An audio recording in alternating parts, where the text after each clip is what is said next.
Okay, Kaylee, let's see if we can finish the book. Bug Bag, Chapter 5, Tuesday, my first grade journal.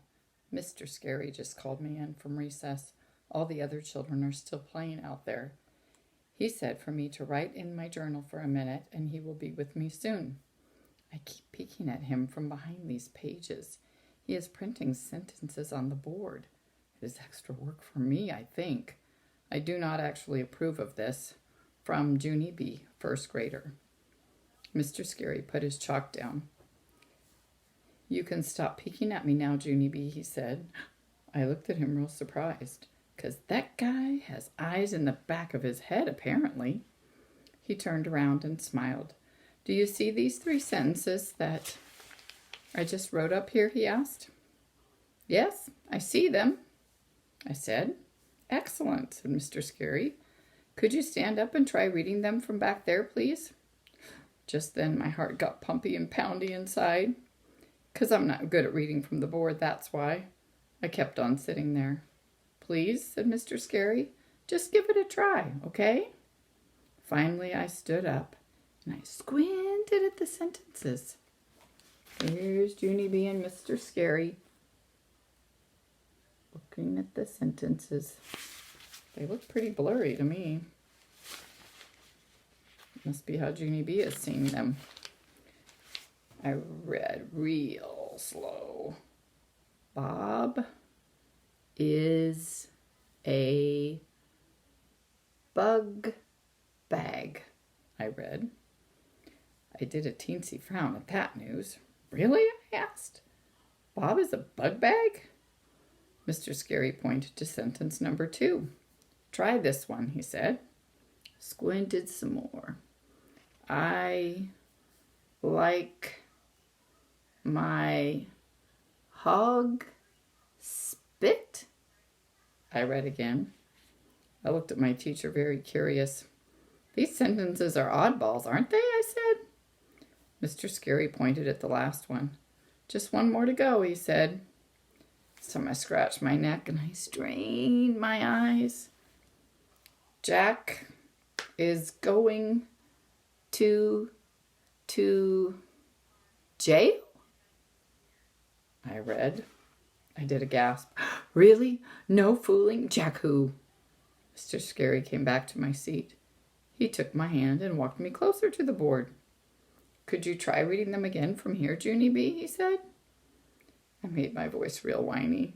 But I don't want to read them again, Mr. Scary, I told him. I already know what they say.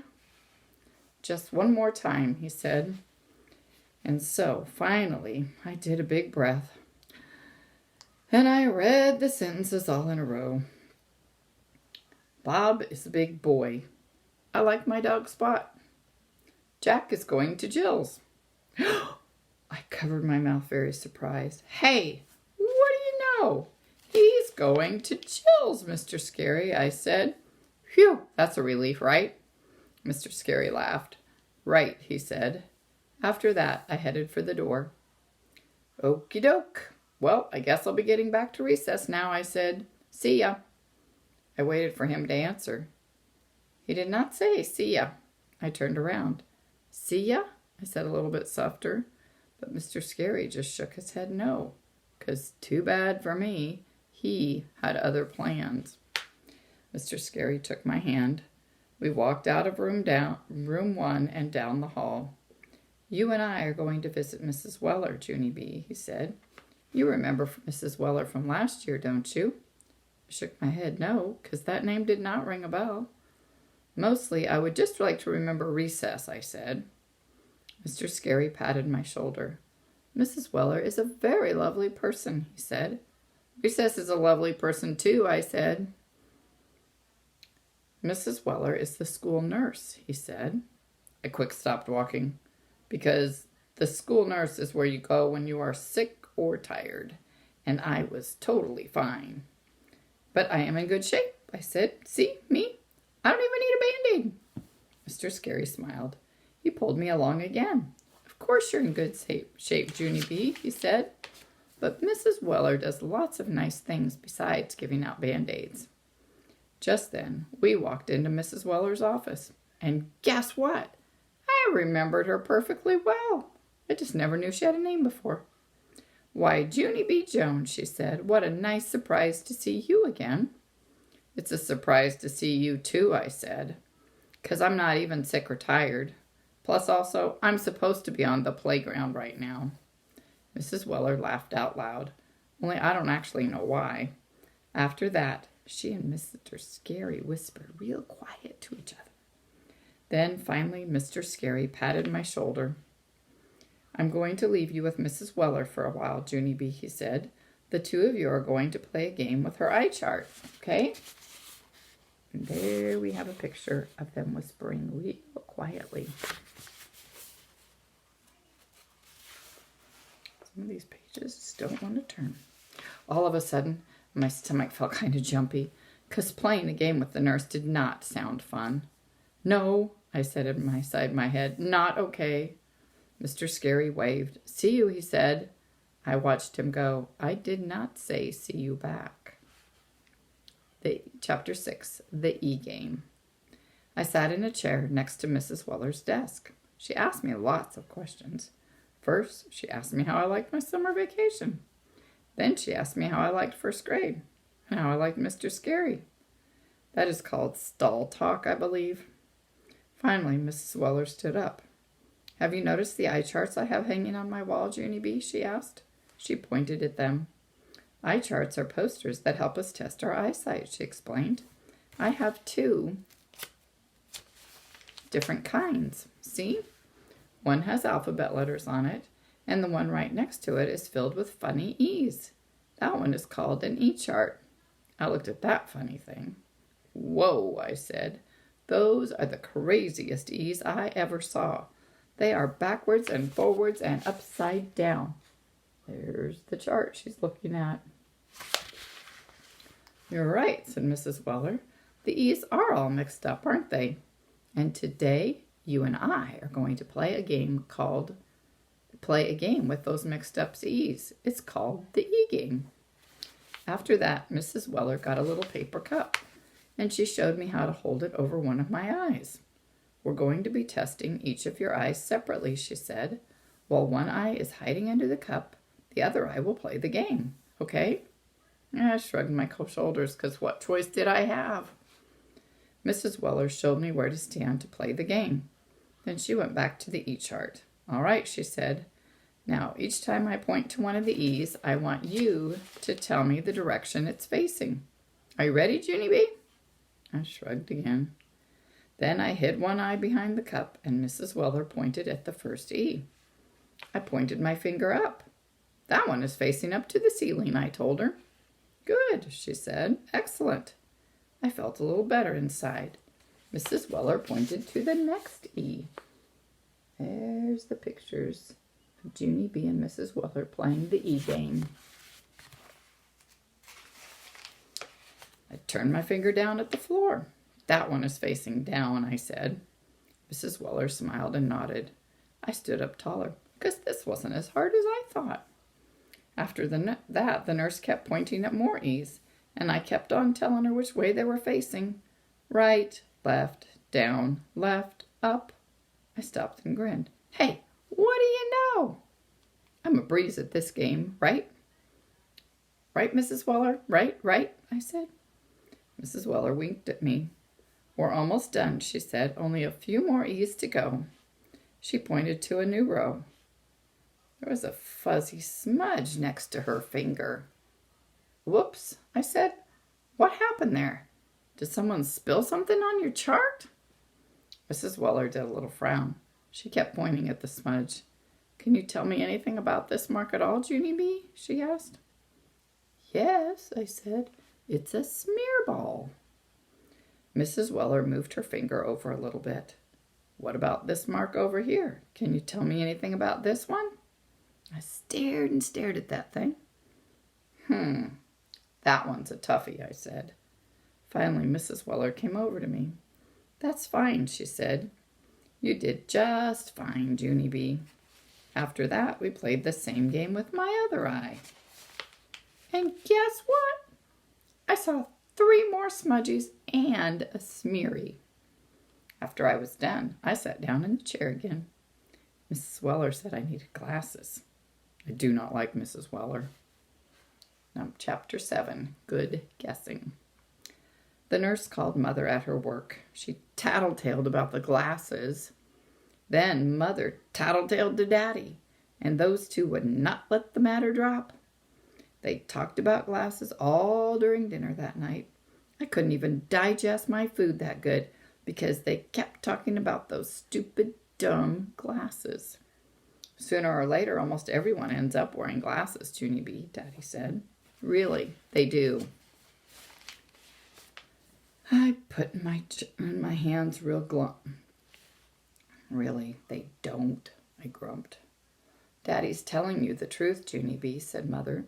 And besides, you're going to look absolutely adorable in glasses. No, I am absolutely not, I grumped again. Sure you are, said Daddy. Just think how great it will be to see the words on the board. I covered my ears. Not great, not great, not great, I said. Mother took my hands away. Listen to me, honey, please, she said. Glasses are like magic windows for the eyes. When you put them on, poof, the whole world becomes crystal clear. I did a huffy breath. Poof yourself, I grumped. After that, Mother picked me up, and she carried me to my room, because that was one grumpy too many. The next morning, Daddy took me to the eye doctor. The eye doctor did lots more eye tests with me. They were sort of fun, only I didn't tell Daddy that. Also, the doctor put drops in my eyes. Drops make your eyeballs get biggish and darkish. Eyeballs look very attractive that way. After the eye doctor, I went home till my drops wore off. Then Daddy drove me to school. And guess what? All of the children stared at me when I came in the room. 'Cause I was a late kid, that's why. I walked to my desk kind of shy. Herb's face smiled when he saw me. Junie B. Jones, where were you? He said. I saved your seat on the bus, but you never came. We were afraid you might be sick, said Jose. Yeah, said Lenny. You're not, are you? I certainly hope she's not sick, said May. You shouldn't come to school sick, Junie Jones. Coming to school sick is how germs get started. I sucked in my cheeks at that girl. I am not sick, May. I'm just late, and that's all. May made a grouchy face. Well, being late isn't good either, she said. Being late gets you a black mark on your permanent record. I covered up my ears at her. Blah, blah, blah, May, I said. Herb and Lenny and Jose laughed out loud. Those guys are starting to enjoy me, I think. Pretty soon, I took out my workbook and I tried to do my math. Only too bad for me, because I kept on worrying about my new glasses. What if I look dumb and silly in those things, I thought. What if room one laughs their head off at me? What if I look like a Goonie bird and no one wants to be my friend? The worrying would not go out of my head. Maybe I needed to talk to someone about this. Possibly. Finally, I reached out and tapped Herb. Psst, Herb, I whispered real soft. I have something I need to tell you. Only I am really afraid to say it, because what if you laugh at me? Only you probably won't. But I still don't think I should take the chance. And so, please do not ask me more about this. And I mean it. After that, I waited and waited. But Herb did not ask me. I tapped on him again. Okay, fine. I'll give you a hint, I said. But first, you're going to have to turn around and sneak a peek at me. Herb turned around and sneaked a peek. I quick made round circles with my fingers, and I held them in front of my eyes like this. Okay, what am I doing here, Herb? I whispered again, huh? What does this look like to you? I'm making round circles in front of my eyes, see? What do you think they are? May leaned over to my desk. Shush, she said. Stop bothering Herb, Junie Jones. If you don't shush right now, I'm going to tell the teacher. Suddenly, I jumped right up from my chair. 'Cause I had it with that girl, that's why. No, you shush. You shushy head May, I said. I am not even bothering Herbert. I am giving him a hint about my new glasses. And that is none of your beeswax, sister. May's face looked shocked at me. Her mouth came open all the way. You're getting glasses?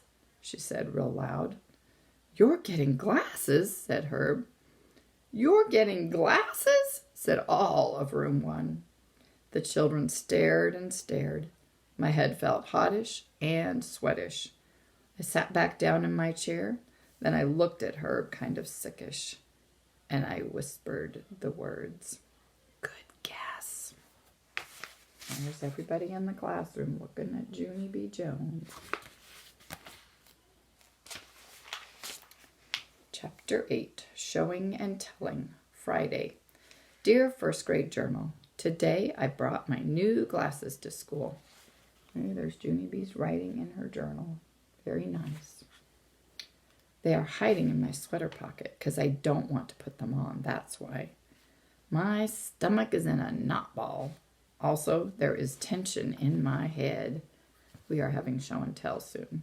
I wish this day was over. From Junie B., first grader.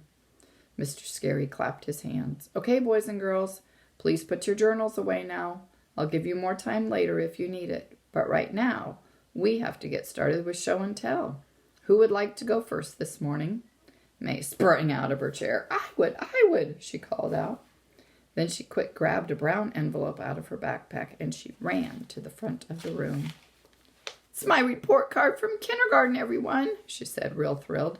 I brought my report card to share with you. May waved it all around in the air. Look, can everyone see this? I got all E pluses. E is for excellent. See, there's an E plus next to every single subject. She held the report card in front of her. Okay, now I will read you each subject one by one, she said. After that, she took a deep breath and she started to read. Number 1, I followed directions. Number 2, I used my time wisely. Number 3, I observed school rules. Number 4, I cleaned up my work area. Number 5, Mr. Scary stood up. Thank you, May, he said. That is very interesting. But I'm afraid we're going to have to move along now, and May raised her voice. Number 5, I was courteous and respectful. Number 6, I used materials wisely. Number 7, Just then, Mr. Scary took May's arm and he led her back to her seat. Lenny raised his hand to go next. He passed around his new styling gel. Plus also, he let us touch his hair. After that, Sheldon showed us how long he could stand on one foot. And Jose sang a song about frogs. And Shirley showed us her turkey sandwich. She showed us the bread and the mayonnaise and the tomato. Finally, Mr. Scary stood up again. All righty, Shirley, excellent sandwich, he said. But I really think it should go back in its bag now. Shirley sat down. Mr. Scary looked around the room. Okay, who wants to go next, he said. My stomach flipped and flopped. Because a nervous idea popped into my head, that's why. I looked down at my glasses in my sweater pocket. Then I swallowed very hard. And I quick raised my hand in the air. Me, I blurted out, I do. Mr. Scary smiled. Great, Junie B, he said. Did you bring something to share? I quick pulled my hand down again. No, I said. I just changed my mind. My heart was thumping and pumping. I peeked at my glasses one more time. Then all of a sudden, my legs stood up, and they rushed me to the front of the room. My knees were wobbling and shaking. I bent over and did deep breaths. Mr. Scary came over to me. Are you okay, Junie B? He asked. Would you like to sit down and wait to do this another day? No, I said. I want to get this over with. Then, fast as anything, I reached into my pocket and I pulled out my new glasses. May started to laugh. It was loudish and meanish. Look, it's her glasses, she yelled. She brought her glasses for show and tell, and ha! They're purple. Tears came into my eyes. I quick covered my face with my hands. Wanted to sit down real bad, but my legs would not even move. I stood there very frozen. And then, all of a sudden, I heard a noise. It was the sound of running feet, I think. I looked up. My new friend Herb was hurrying to the front of the room, and guess what? He took the glasses right out of my hand, and he put them on his own face. "Cool," he said. "Purple glasses." He looked all around. "Wow," he said. "My eyes could never see out of these things, Junie B. Your eyes must be really special." He looked admiring of me. "How do your eyes even do that, huh? Do you have x-ray vision or something?" he asked. I shrugged my shoulders, kind of shy. "I don't actually know, Herbert," I said. "Possibly." Herb gave the glasses back to me. I forgot to show you that picture of Junie B when she's looking all nervous. "Here," he said, "put them on and read something." I rocked back and forth on my feet. "Well, okay, Herb, if you insist," I said. After that, I put on my glasses, and I walked all the way to the back of the room. I read the announcement off the board. "Friday, September 23rd, I read. "Today, get ready for show and tell." I smiled real proud. "The end," I said. After that, I went back to my desk. Herb hurried over to me. He gave me a high five. And guess what else? Lenny and Jose gave me high fives too. Mr. Scary did a thumbs up. "Thumbs up. Excellent glasses, Junie B. Jones," he said. "Si," said Jose. "Excelente." There's Junie B. and Herb high-fiving. "Yes," called Lucille. "I like those glasses too, Junie B., 'cause purple is a popular fashion color this fall." My heart felt very cheery at that news. I looked at May very smuggy. "Well, yay for purple," I said. After show and tell was over, Mr. Scary gave us more time for our journals. I picked up my pencil real happy, and I added 2 more lines. "P.S. Hey, what do you know? I think I might like first grade." I looked all around the room and grinned. Everything was crystal clear. The